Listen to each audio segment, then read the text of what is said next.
Nous passons maintenant au rayon tracteur du côté de l'entraînement. Donc les pousseurs sont tous avec la tête vers l'extérieur. Ceux-ci, il faut les mettre la tête vers l'intérieur. Donc juste comme ça. Voilà. Nous allons maintenant entamer le lassage. Et nous avons donc choisi, en calculant la longueur des rayons, un croisement sur 3. Sur 3 donc, nous passons sur le rayon numéro 1. Ainsi, le rayon tracteur croise le rayon 1, puis le rayon 2, puis il passe sous le rayon numéro 3. On voit qu'il y a 2 trous, à partir desquels vous pouvez choisir l'emplacement du rayon. Le trou du bas va du côté opposé à l'entraînement et celui en haut va du côté de l'entraînement. Nous prenons donc le trou du haut.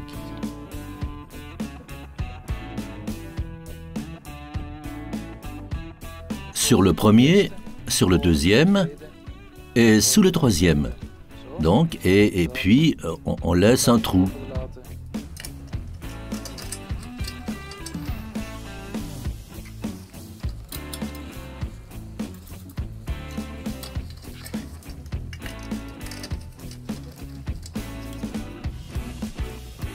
Le côté de l'entraînement est donc maintenant entièrement lassé. Il ne reste plus que le rayon tracteur sur le côté opposé à l'entraînement. Oui, il n'y a plus tellement de place évidemment, il suffit de passer comme ça. Comme de l'autre côté, on fait un croisement sur 3. Donc on passe sur le premier, le deuxième et sous le troisième. Il reste un trou ici. Donc impossible de se tromper. Sur le 1, sur le 2 et sous le 3.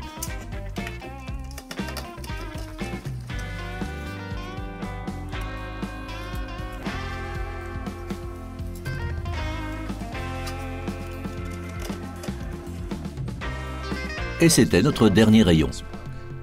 Et voilà, toute la roue est lassée.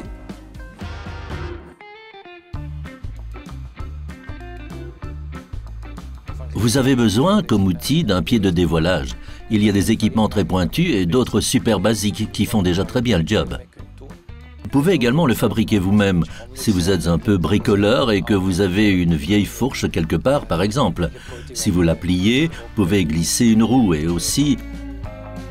Donc un pied de dévoilage, un pied de centrage, pour vérifier que votre jante est bien centrée par rapport à l'extrémité de votre axe. De quoi avez-vous besoin? Voici une clé à rayon. Il en existe de toutes sortes. C'est une clé de base compatible avec différentes tailles. On peut déjà faire beaucoup avec ça, mais on ne va pas pouvoir tendre super fort les rayons. Il y en a donc différents, comme celle-ci. Celles-ci qui vont bien épouser l'écrou et sur lesquelles on va pouvoir exercer beaucoup plus de force. Si vous voulez aller plus loin, vous pouvez utiliser un tendeur de rayons. Vous pourrez mesurer la tension de vos rayons avec une grande précision. C'est donc une roue que j'ai déjà préparée. Donc c'est juste lacé, rien n'est encore tendu pour l'instant. Nous allons donc maintenant uniformiser le serrage, redresser le tout et faire les finitions. Afin de serrer uniformément, nous allons d'abord régler les écrous de façon à ce qu'ils soient tous au même niveau. Vous commencez par votre valve, toujours, c'est votre point de repère. Serrez votre écrou à l'aide d'un tournevis jusqu'à ce que vous ne puissiez plus voir le filet comme ceci. Lorsque vous faites tout le tour comme ça, tous vos rayons sont les mêmes. Vous disposez également d'un petit outil pratique pour ça, et c'est cela que vous pouvez mettre sur une perceuse avec une goupille que vous pouvez mettre. C'est plus précis et ça va plus vite.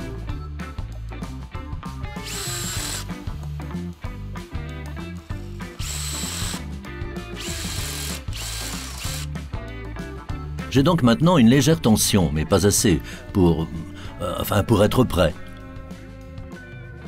Donc à ce stade, avec cette légère tension, je vais déjà voir à quel point ma jante est centrée par rapport à mon axe.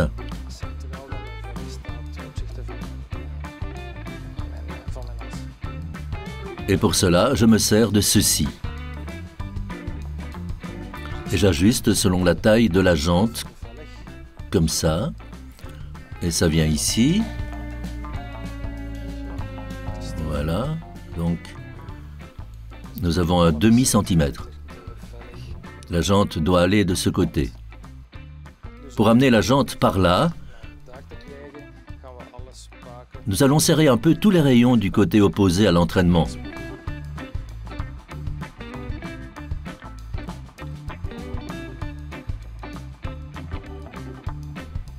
J'ai donc une légère tension maintenant. Nous allons l'ajuster. Je sens à la main que comme ça, ce n'est pas assez, mais je ne peux pas dire quelle est la tension exercée. Pour savoir quelle tension vous avez besoin d'une jauge de tension de rayon. Maintenant, avec les tendeurs de rayon, vous avez toujours besoin d'une table de conversion. Sinon, vous n'avez qu'une valeur et vous devez être capable de convertir cette valeur en tension. La tension est alors exprimée en kilos. Donc une pression de combien de kilos sur le rayon ou en newton. Par type de rayon, vous avez donc des rayons de différentes épaisseurs ou des rayons d'épaisseur variable qui sont plus épais aux extrémités qu'au milieu. Vous obtenez des valeurs différentes. Il s'agit maintenant d'un rayon fort, par exemple. Nous savons par exemple qu'il faut environ 110 kilos. Donc fort, 110 kilos. Pour la mesure, sur cet appareil, donc, il nous faut une valeur d'environ 3,4. Si je mesure maintenant, sur un rayon, nous sommes à une valeur de 2,3. Ici, donc, c'est encore trop bas. Il faut toujours partir du trou de la valve. Ensuite, par ici. On fait un tour, voilà.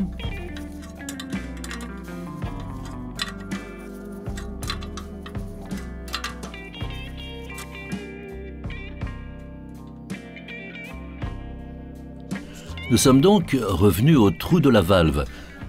Nous avons donc fait le tour, voilà. Voyons maintenant quelle est la tension sur notre jauge. Nous en sommes donc à environ 310. Donc, sur notre table, nous sommes maintenant autour de 90 kg. C'est une valeur avec laquelle nous pouvons commencer à dévoiler la roue.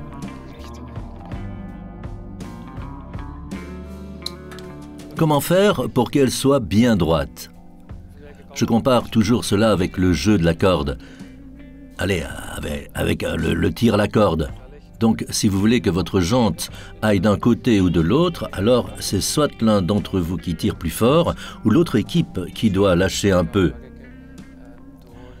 Oui, on peut donc s'y mettre et serrer les rayons ou les desserrer. Mais vous travaillez aussi bien de gauche à droite que de haut en bas. Ainsi, si je commence à serrer les rayons seulement ici, ma jante ira là. Et ensuite, ma jante ira par là. Pour que ma jante reste dans cette direction, je dois commencer à serrer ici autant que je vais décharger de l'autre côté. Ainsi, je garde un équilibre, en fait.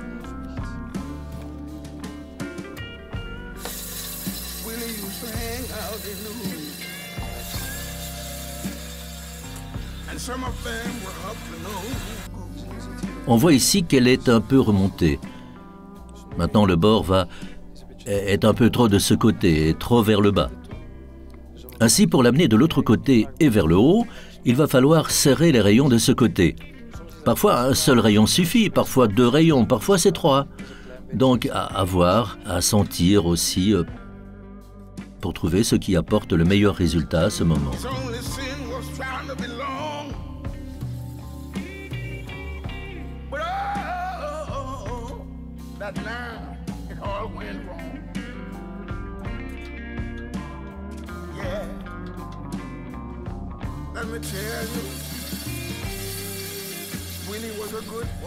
Nous en sommes maintenant au point où l'axe gauche-droite est plus ou moins droit, mais j'ai encore un souci en profondeur ici, la roue vient vers moi. Donc pour remonter ici, sans que je perde la rectitude gauche-droite, je vais serrer les rayons à gauche et à droite de façon égale.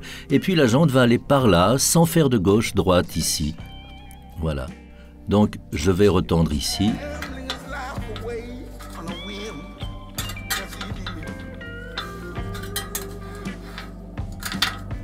Voilà. Et maintenant, ma roue est bien ronde. C'est l'axe gauche-droite qui est bon. Sur la hauteur, c'est correct. Ma tension est raisonnable. Mais nous allons maintenant l'amener à la tension que nous voulons avoir. Ici, nous devons atteindre 110 kg. Il suffit donc de revenir à notre valve. Et ensuite, nous allons progressivement vers le haut. L'idée est donc de procéder petit à petit et que vous ne fassiez pas sur votre premier rayon, vous ne fassiez pas 5 tours. Il se peut qu'après 6 rayons, vous soyez bloqué. Donc, petit à petit.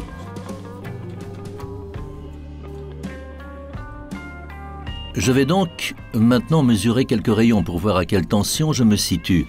On ne mesure pas un rayon, mais plusieurs rayons, puis on fait une moyenne.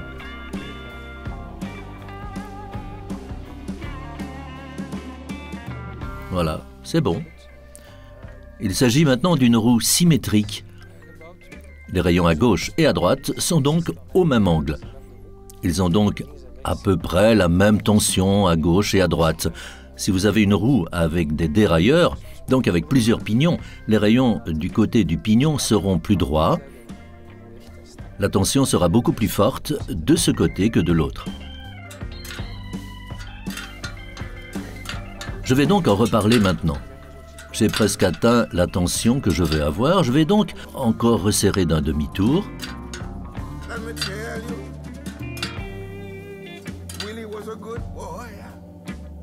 Voilà, ma tension est bonne, mais n'est pas répartie uniformément.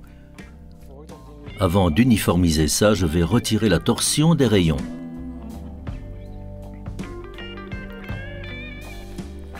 En poussant sur la jante, les rayons inférieurs, la tension diminue pendant un court instant et ils peuvent se mettre en place. Et donc ils peuvent...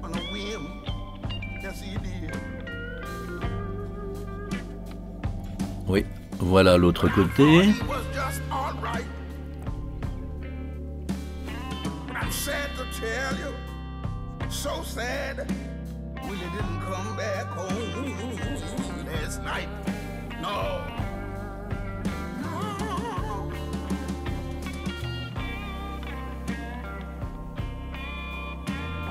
Donc, si vous repoussez cela, si vous ne le faites pas et que vous mettez le vélo dans votre, la roue dans votre vélo et que vous allez faire un tour comme ça, les rayons vont se mettre en place et vous aurez de nouveau une roue voilée.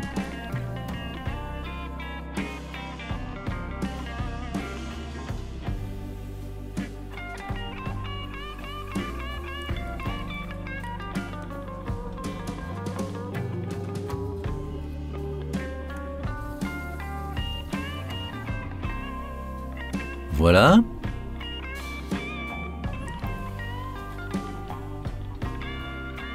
Elle est de nouveau bien droite. Et l'étape suivante consiste à appliquer une tension régulière.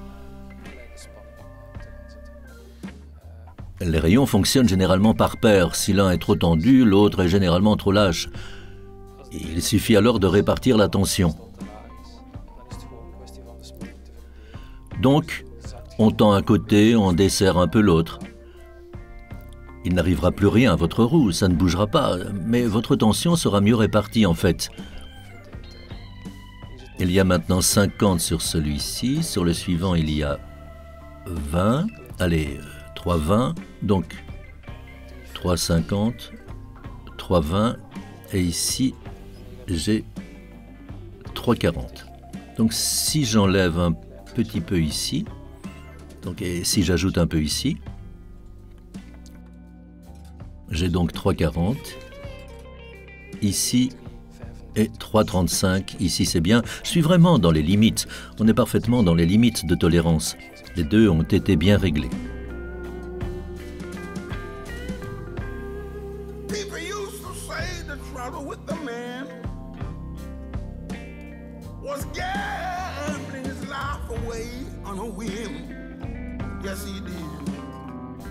Voilà, ça va.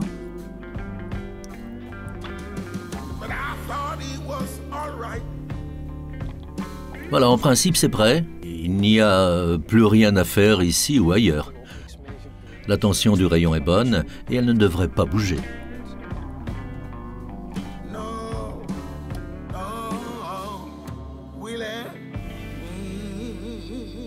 Et voilà la roue faite par Koen.